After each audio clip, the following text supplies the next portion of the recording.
Welcome into Duval Daily, presented by GinJag.com. I'm Jordan DeLugo. Thank you so much for tuning in here on Monday, October 14th. The sun is shining outside in Duval County, but it is not shining on the Jacksonville Jaguars over in London. Earlier, talked about the Jaguars' defense being an embarrassment. Now let's talk about how the Jaguars' offense is also an embarrassment. Yes, this football team that, according to the owner, the best football team, most talented, best coached football team ever assembled in Duval County. 1-5.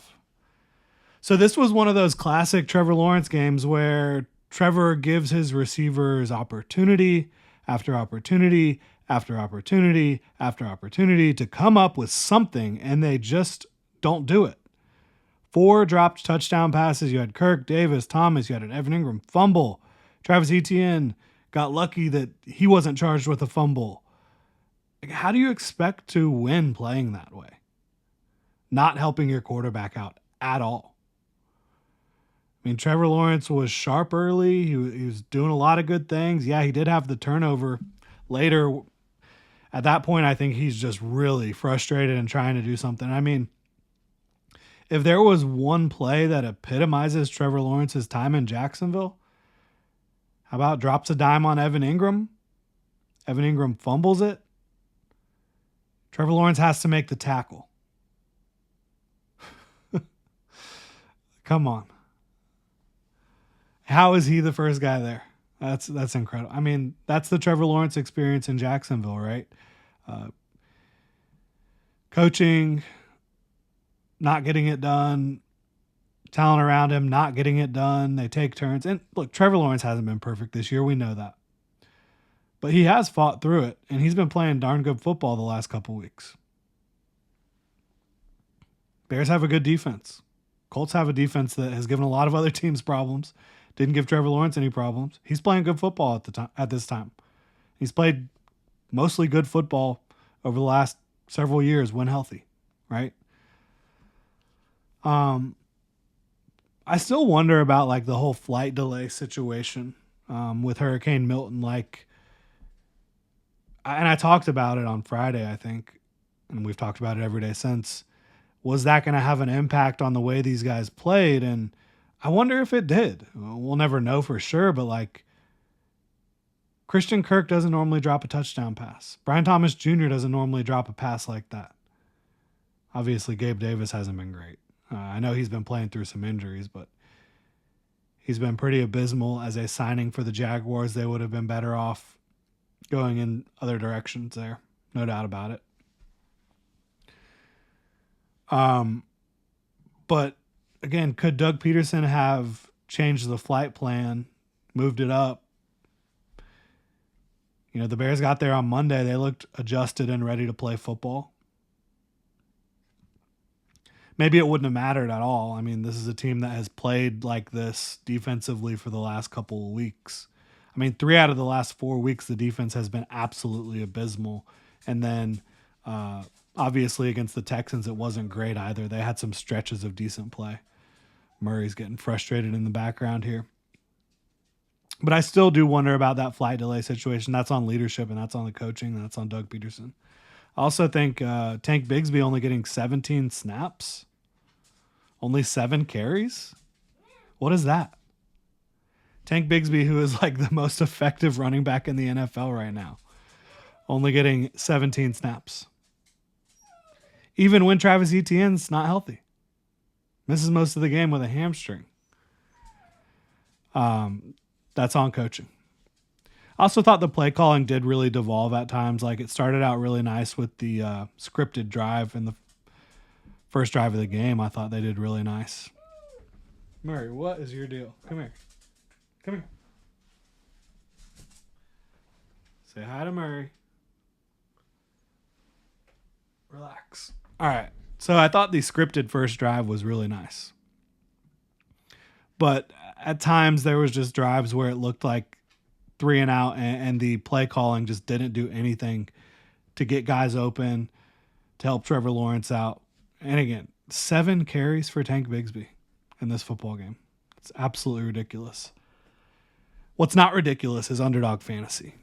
It's awesome. I play best ball over there, pick 'em, and a whole lot more. You just got to head over to Underdog's simple to use mobile app or underdogfantasy.com. Sign up with promo code Duval Daily, and Underdog will give you a free pick to use on your first cash pick'em entry, plus up to $1,000 in bonus cash when you deposit. That's Underdog Fantasy, promo code Duval Daily, to claim your new customer special of a free pick and your deposit offer. Must be 18 plus, 19 plus Alabama and Nebraska, 19 plus in Colorado for some games, 21 plus in Massachusetts and Arizona, and present in a state where Underdog Fantasy operates. Terms apply. Void in Colorado. Concerned with your play? Call 1-800-GAMBLER or visit www.ncpgambling.org. Arizona, 1-800-NEXT-STEP. That's 1-800-639-8783, or text NEXT STEP to 53342. New York, call the 24/7 Hope line at 1-877-8-HOPE-NY, or text HOPE-NY 467-369. Appreciate Underdog for sponsoring the show, helping keep the lights on here. The Jaguars are not. Now, blocking up front for this offense, it was fairly decent overall, and it's been decent for the last three weeks, right? Yeah. Last 3 weeks, they've done a good job up front. I mean, they were awful the first 3 games of the year. For the most part, they struggled. Decent against Miami. Horrible against Cleveland. Horrible against Buffalo. But they've been doing better lately. Now, Anton Harrison has struggled this year more than I expected. It's hard to take that next step sometimes if you're not fully prepared to do so. And maybe Anton Harrison is just going through that sophomore slump a little bit right now. He had four pressures allowed, and he was going up against Montez Sweat, who's a great football player.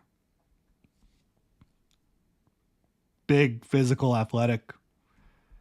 But Anton Harrison needs to play a little bit better. I think overall, though, the offensive line, even with Anton Harrison not playing his best in this one, did the job, did good enough to help this team win. Trevor Lawrence, as I mentioned, he was good once again. Playing good football right now for the Jaguars. You just feel for the guy. Ingram, outside of the fumble, which obviously you can't take that away, it happened. And look, I know the Bears are good at punching the ball out, but it's not like the Jaguars aren't trying to punch the ball out on defense either. Like, they are. You have to be better at not letting teams force fumbles against you than the Jaguars are right now. Straight up. You got to be more secure with the football. But Ingram did look great outside of the fumble. So, I mean, got to give some credit where it's due there. Looking at Brian Thomas, had that drop in the end zone, but I'm sorry. There's no way at this point with this group of receivers that Brian Thomas Jr. should only be getting 6 targets in a game. He threw the ball 35 times and he got 6 targets. That's not enough. He's too talented. He's too much of a game changer. But again, overall, too many guys just did not look ready for the moment in this football game. Is that on the talent? Maybe in some spots. Again, I think maybe Gabe Davis was not a great signing. Defensively, Eric Armstead, I think he's being played out of position more often than not. And I know this is an offensive show, and it's an offensive show as well. But let's look. Eric Armstead against the Chicago Bears, 28 snaps on the end. Only 3 inside. I mean, what are we doing? So that's just ridiculous. I think the whole thing everything must go, right? I said that earlier today. It's just not good. This team's cooked. The coaching staff's cooked.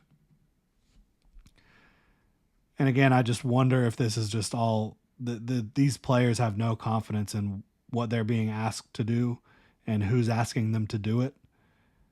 Because they're more talented. They are more talented than this, but Eric Armstead being played out of position, in my opinion.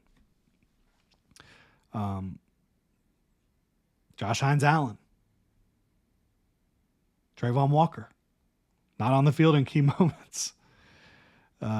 Gabe Davis being, again, one of your leading target getters who is just not getting the job done.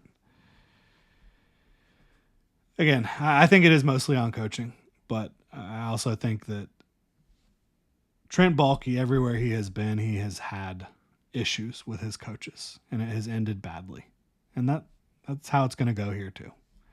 You just got to hope that Shad Khan does the right thing and moves on and finds some people to run this football operation that are competent. It's not happening right now. Really appreciate y'all tuning in, though. If you enjoy the content, please like, subscribe, hit that notification bell. You can vent, you can complain, you can be mad in the comment section. I'm here for it. Y'all support each other. But really appreciate you being here. Appreciate you supporting the channel. Hopefully you can have a good rest of your Monday. Again, it is beautiful outside, so go spend some time outside. Y'all have a good one.